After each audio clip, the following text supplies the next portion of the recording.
श्रीमद्भागवत महापुराण महात्म्यम अध्याय क्रमांक 3। भक्ति के कष्ट की निवृत्ति। श्लोक क्रमांक 32 के पश्चात श्लोकार्धम श्लोकपादम वा नित्यं भागवतोद्भवम् पठस्य स्वमुखेनैव यदीच्छसि परां गतिम्। वेदार्दिवेदमाता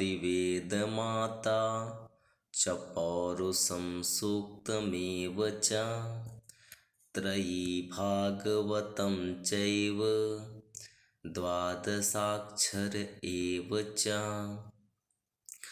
द्वादशात्मा प्रयागश्च कालः संवत्सरात्मकः ब्राह्मणाश्चाग्निहोत्रं च सुरभिर्द्वादशी तथा तुलसी च वसन्तश्च पुरुषोत्तम एव च।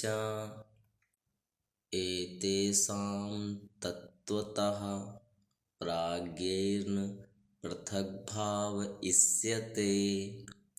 यश्च भागवतं शास्त्रं वाचयेदर्थतोनिशं जन्मकोटिकृतं पापं नश्यते नात्र संशयः। श्लोकार्धं श्लोकपादं वा पठेद् भागवतं च यः नित्यं पुण्यं वाप्नोति राजसूयाश्वमेधयोः। उक्तं भागवतं नित्यं कृतं च हरिचिन्तनं तुलसीपोषणं चैव धेनूनां सेवनं समम्।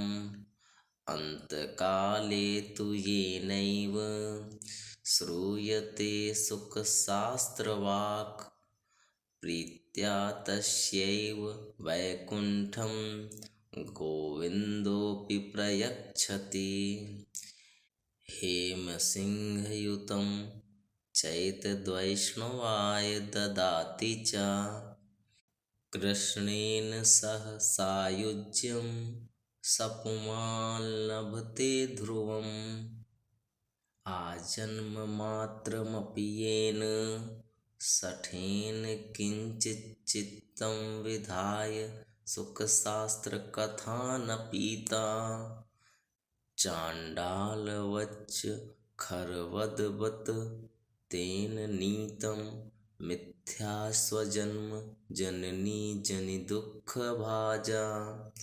जीवच्छ वो निगदितः स तु पापकर्मा येन श्रुतं सुखकथावचनं न किञ्चित्।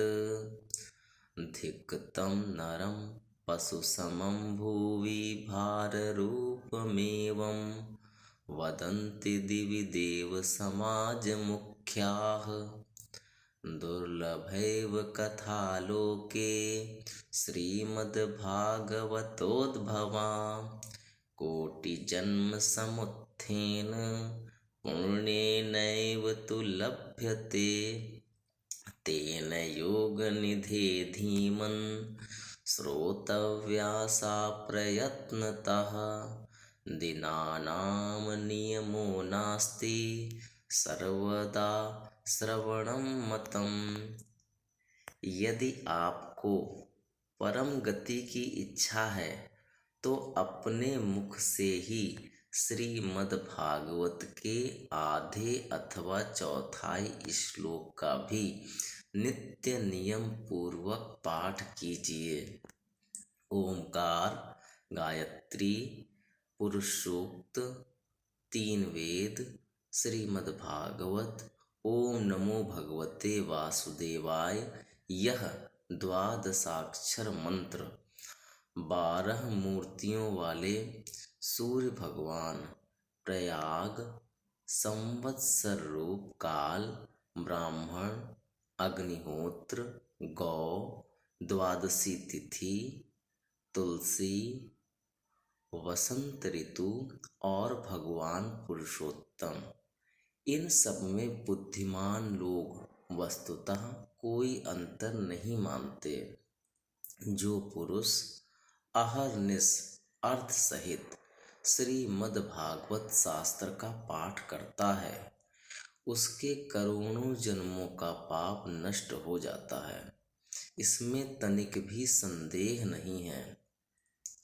जो पुरुष नित्य प्रति भागवत का आधा या चौथाई श्लोक भी पढ़ता है, उसे राजसूय और अश्वमेघ यज्ञों का फल मिलता है। नित्य भागवत का पाठ करना, भगवान का चिंतन करना, तुलसी को सींचना और गौ की सेवा करना, ये चारों समान हैं। जो पुरुष अंत समय में श्रीमद् भागवत का वाक्य सुन लेता है, उस पर प्रसन्न होकर भगवान उसे वैकुंठ धाम देते हैं। जो पुरुष इसे सोने के सिंहासन पर रखकर विष्णु भक्त को दान करता है, वह अवश्य ही भगवान का सायुज्य प्राप्त करता है। जिस दुष्ट ने अपनी सारी आयु में चित्त को एकाग्र करके श्रीमद् भागवतामृत का थोड़ा सा भी रसास्वादन नहीं किया, उसने तो अपना सारा जन्म चांडाल और गधी के समान व्यर्थ ही गंवा दिया। वह तो अपनी माता को प्रसव पीड़ा पहुंचाने के लिए उत्पन्न हुआ। जिसने इस सुख शास्त्र के थोड़े से भी वचन नहीं सुने, वह पापात्मा तो जीता हुआ ही मुर्दे के समान है। पृथ्वी के भार स्वरूप उस पशुतुल्य मनुष्य को धिक्कार है। यूं स्वर्गलोक में देवताओं में प्रधान इंद्रादि कहा करते हैं। संसार में श्रीमद् भागवत की कथा का मिलना अवश्य ही कठिन है। जब करोड़ों जन्मों का पुण्य होता है, तभी इसकी प्राप्ति होती है। नारद जी, आप बड़े ही बुद्धिमान और योग निधि हैं। आप प्रयत्न पूर्वक कथा का श्रवण कीजिए। इसे सुनने के लिए दिनों का कोई नियम नहीं है। इसे तो सर्वदा ही सुनना अच्छा है। इसे सत्य भाषण और ब्रह्मचर्य पालन पूर्वक सर्वदा ही सुनना श्रेष्ठ माना गया है, किंतु कलयुग में ऐसा होना कठिन है। इसलिए इसकी सुखदेव जी ने जो विशेष विधि बताई है, वह जान लेनी चाहिए। कलयुग में बहुत दिनों तक चित्त की वृत्तियों को वश में रखना, नियमों में बंधे रहना और किसी पुण्य कार्य के लिए दीक्षित रहना कठिन है। इसीलिए सप्ताह श्रवण की विधि है। श्रद्धापूर्वक कभी भी श्रवण करने से अथवा माघ मास में श्रवण करने से जो फल होता है, वही फल श्री सुखदेव जी ने सप्ताह श्रवण में निर्धारित किया है। मन के असंयम, लोगों की बहुलता और आयु की अल्पता के कारण तथा कलयुग में अनेकों दोषों की संभावना से ही सप्ताह श्रवण का विधान किया गया है। जो फल तप, योग और समाधि से भी प्राप्त नहीं हो सकता, वह सर्वांग रूप में सप्ताह श्रवण से सहज में ही मिल जाता है।